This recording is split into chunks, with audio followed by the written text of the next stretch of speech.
আমরা দেখলাম যে আমরা দেখছি আগামীকাল হ্যাঁ বৈশাখী, হাজার হাজার মানুষ নিয়ে, কিন্তু সেখানে গিয়ে নির্বাচন কমিশনের ভিতরে গিয়ে তারা কথা বললেন যে সম্পূর্ণ ভিডিও দায়ী এর পিছনে, মানে যাদেরকে হয়রানি করা হচ্ছে, বিশেষ করে সংখ্যালঘুদের পরে হয়রানি করা হচ্ছে।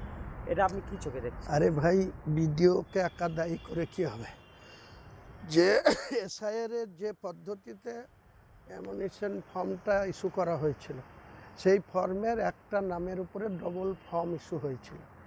একটা ফর্ম ফিল আপ করে নেওয়া হয়েছে আর একটা ফর্ম ফিল আপ রিসিভ করে দেওয়া হয়েছে।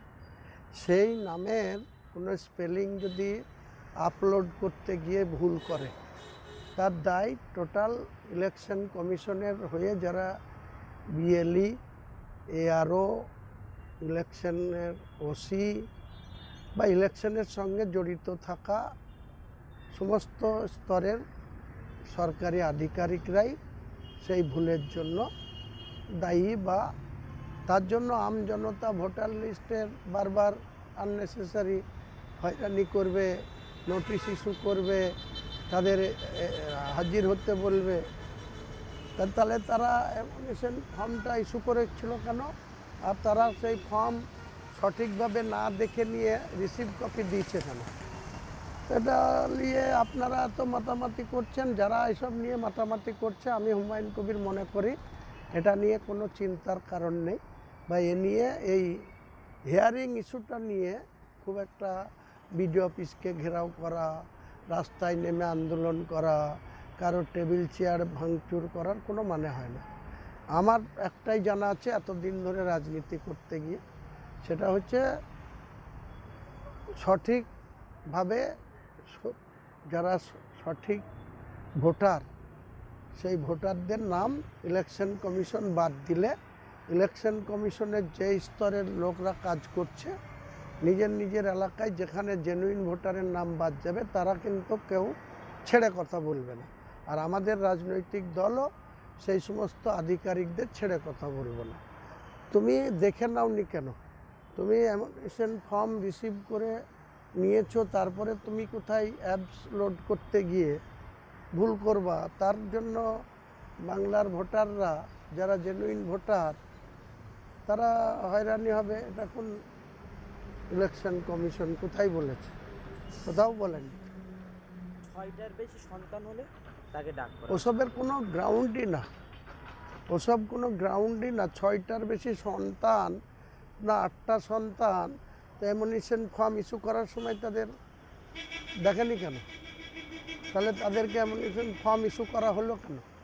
ওসব কথা কোথাও ইলেকশন কমিশনের কোনো ধারাতে এটা বলার নেই। বেকার এসব নিয়ে কথা বলে কোনো লাভ নেই।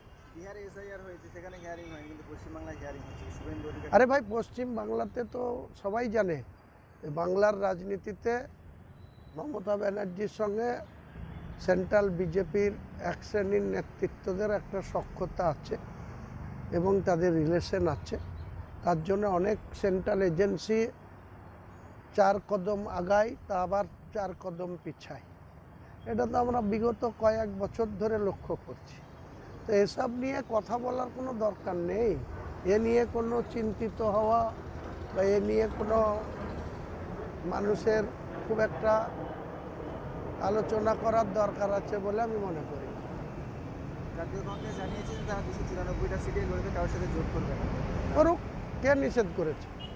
জাতীয় কংগ্রেস বাংলার রাজনীতিতে 1977 সালের পর একবার কেবল 1982 সালে না 87 সালে হবে 80-র সংখ্যা পার করেছিল।